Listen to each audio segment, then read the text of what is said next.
And let me make one more announcement, that they are going to follow their talk. We're going to immediately go into some music, and then I'll come back after that and give the closing words. Okay. Thank you.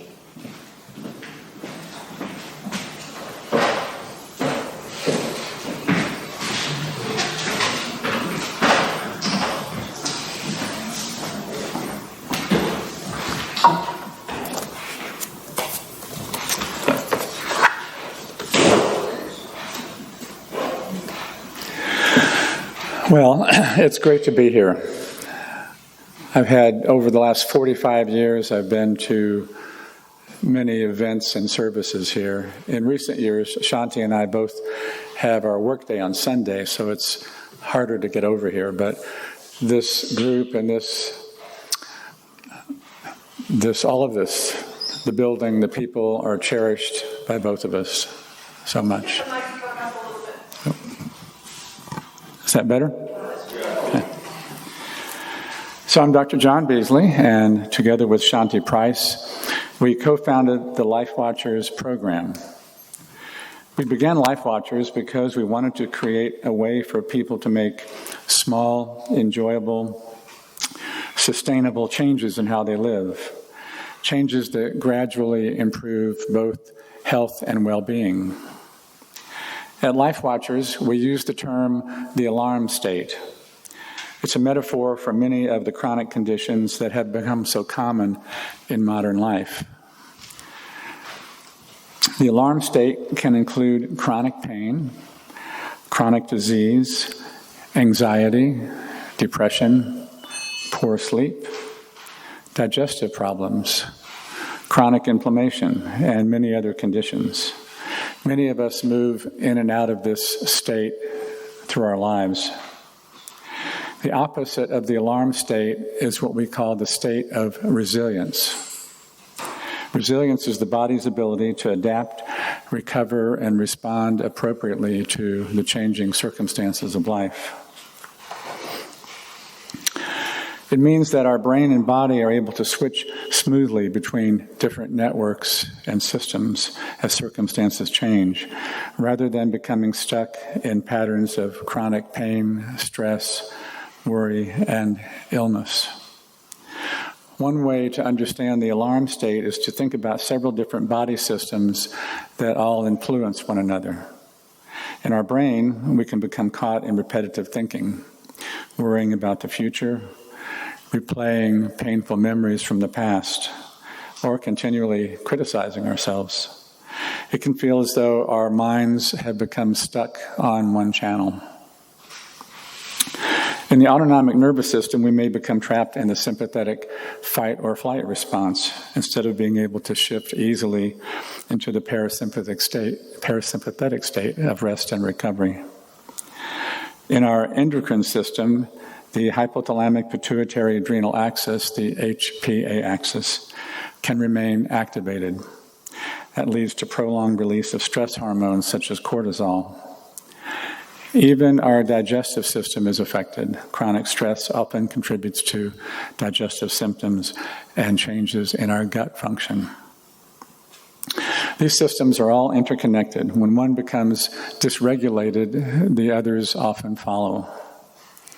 The encouraging news is that small daily habits can begin moving us out of the alarm state toward a state of resilience.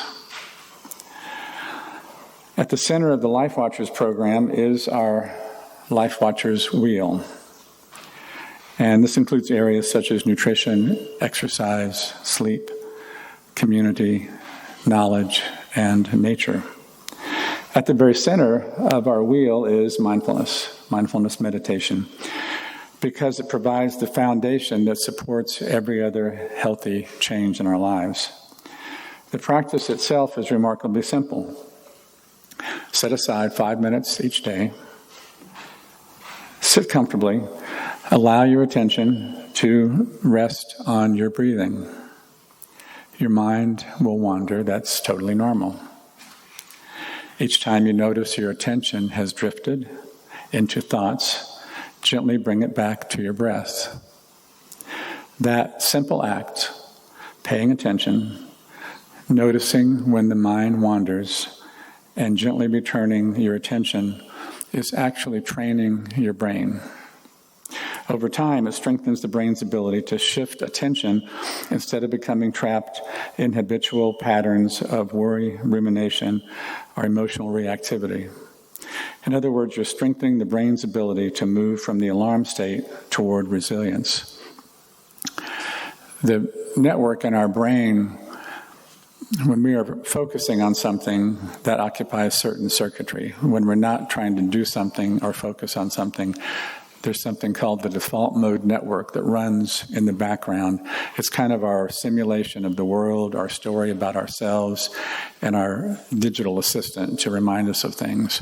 It's supposed to function and then shut down when not needed. It'd be like if your phone kept interrupting you every 5 minutes with something. So we get stuck in that mode and we can't shift out of that.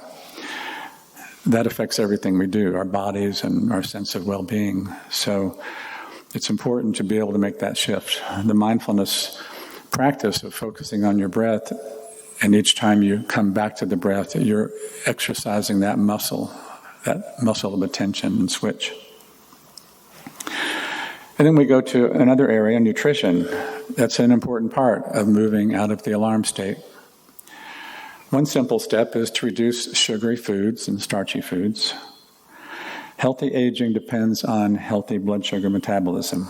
Even if in your yearly checkup your fasting glucose is fine, it doesn't tell the whole story. People really need to know their A1C and their fasting insulin. Half the population is either insulin resistant, pre-diabetic, or diabetic. And those numbers are increasing exponentially. So even if you're fine, if you're eating a lot of sugary foods, snacky foods, that's going to move you in that direction toward glucose dysregulation. A second aspect of nutrition is becoming more aware of protein. A practical goal for people is to take your body weight in pounds and cut that number in half. So that number becomes your target goal for grams of protein. And that's a mid-range recommendation supported by science. You can find lots of folks that will recommend very low or very high. So we're recommending a medium range that's well supported by science. So this can become kind of overwhelming, but a way to start with it is just to make a note of some of the foods you eat, do a little research and find out how much protein is in them. And then you start maybe 1 day a week or 2 days a week. You figure out what does it take for you to get that goal in your protein, half your weight, that number.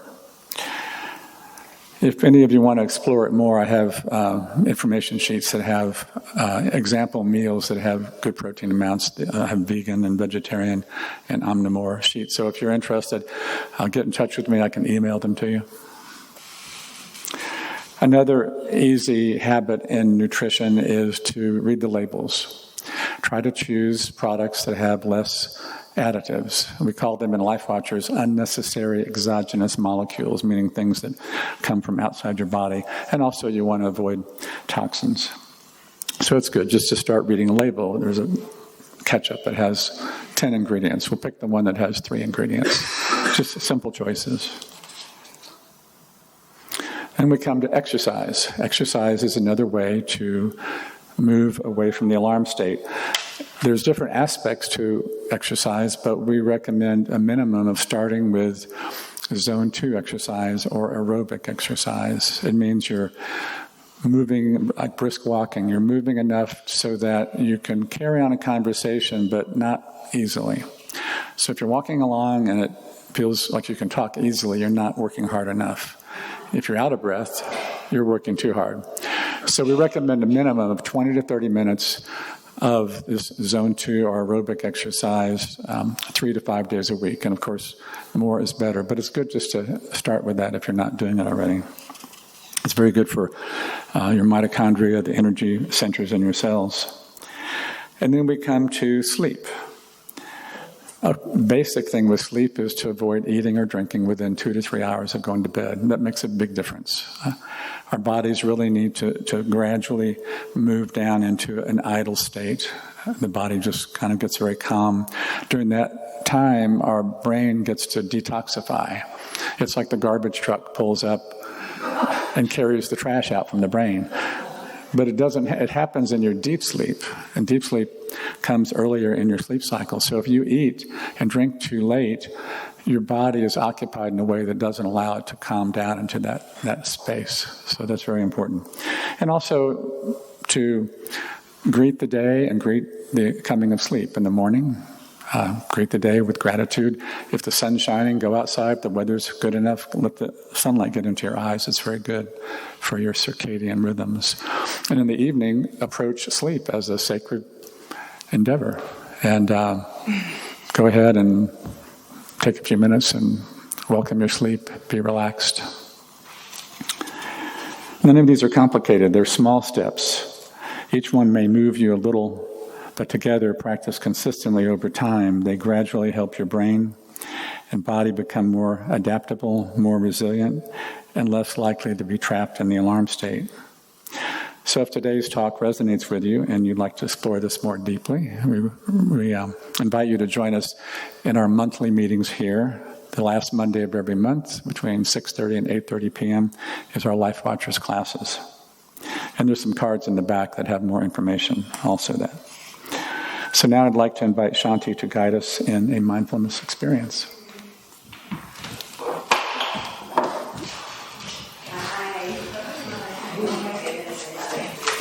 Why don't you get the microphone? I can speak loud like this. Yeah, is that good? Do you need a microphone? Yeah. Okay. Maybe just one on the floor with you.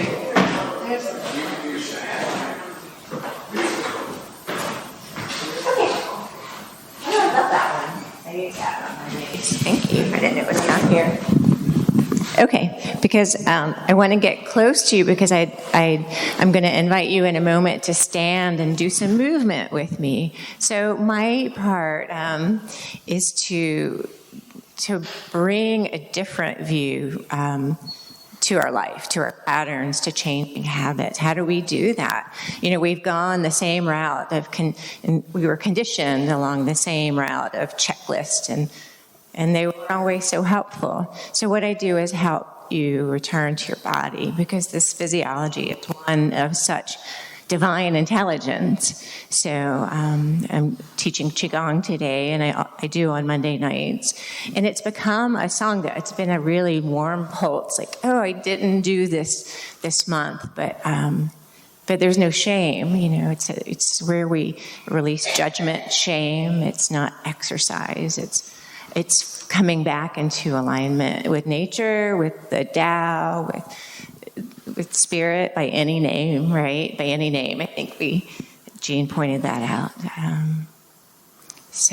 And it's within the breath, and it's returning without following thought. All the attachments, all the patterns is something that we practice together to integrate this beautiful, warm current that is always within us. We have the channels, the right-left channels of the nervous system, and I won't go into it all. And I love the neurophysiology and the beauty of being together, the beauty of nature, pulsing, the relationship that we have. The heart is heliacal in nature, and the brain is fractal and organized in the way it organizes. And so let's practice and find this warm place together in our bellies, in our hearts and minds. Relaxing thoughts. So I like to think about the breath. One of the breaths that I might show is starting in the lower belly and expanding in the ribs. Is that okay? I forget, bring it down here. And then expanding in the heart-lung meridian too. So it's this big breath. You can, we get a chance to let our bellies just be free. So the breath comes up the body. It's this radiant breath.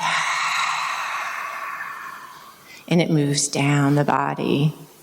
Again, let's do that 3 times together. Radiant body breath.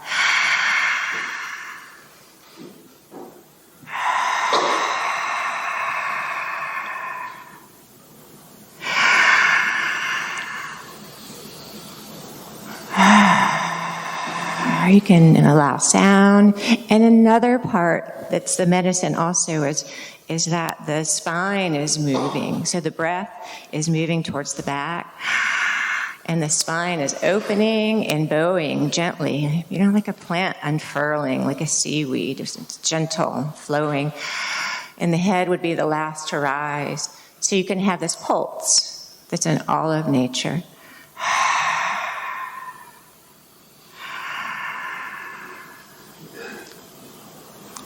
So the focus is on the breath and on the body. These beautiful details that are so natural. And that builds coherence, it builds resilience. And we take that state into our day-to-day. Oh, am I contracted? I can take a breath. I can drop my shoulders. This is true. This is divine, and this is nature. Is that better? Thank you. Thank you. Okay, so we have the pulse.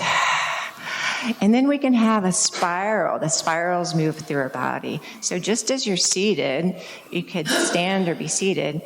Feel the earth on your feet. Bring your attention to the body. It's the first foundation of mindfulness, is mindfulness of the body. Our presence here and our stable, warm presence is true. So we return here, feeling it, bringing attention to the front foot and the middle and the back. Wherever we bring our attention, with kindness is our anchor. We can return again and again to this body in kindness. So the spiral moves through the whole body, but we can think about the hand crossing like this and spiraling. But it's so slow and so beautiful, so that we practice not getting ahead of ourselves in our mind, so we can integrate mind and body and beauty, intelligence. So the spiral moves from the tailbone, spiraling up the vertebrae all the way to the neck, and that arrives. And then you spiral back, and you bring your breath slowly with that movement. Try this. Try spiraling, starting at the tailbone and slowly moving the spine and slowly coming back. And the head is the last to arrive. And now bring your breath with that. An in-breath, spiraling and arriving at your own pace and spiraling back with your breath. And feel that breath opening up that heart to the whole body radiance.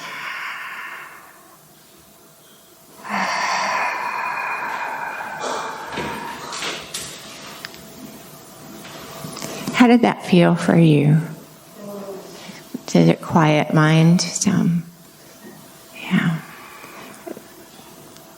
It doesn't get complicated.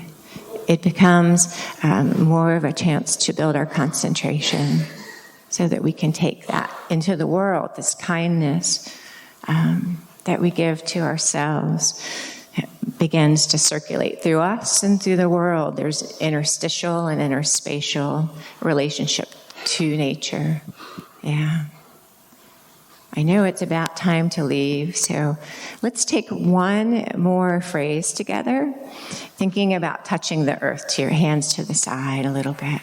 Just feeling that you're connected to this beautiful planet for which all the elements are within our bodies.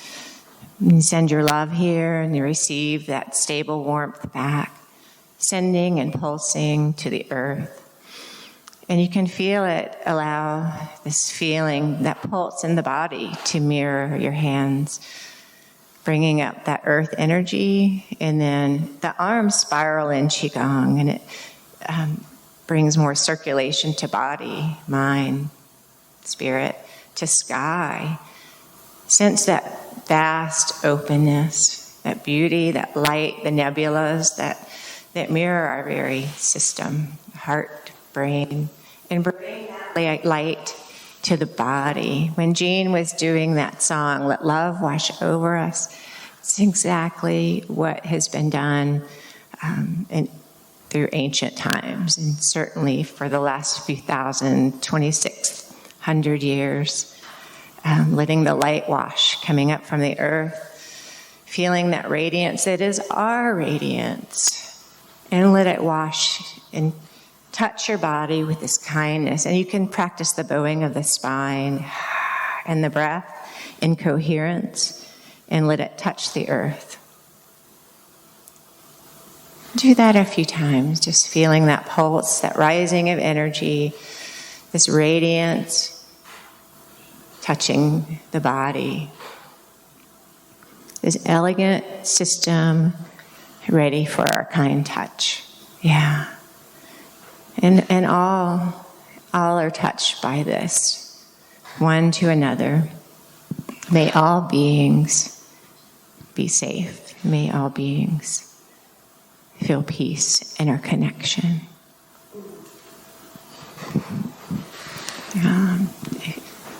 Thank you for your practices and for being here. This beautiful place. Thank you.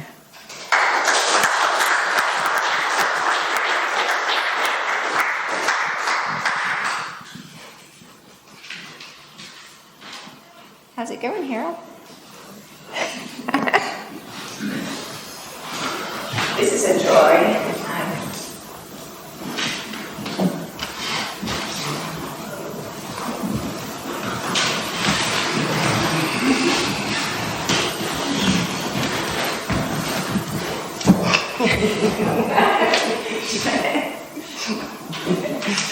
Can't talk.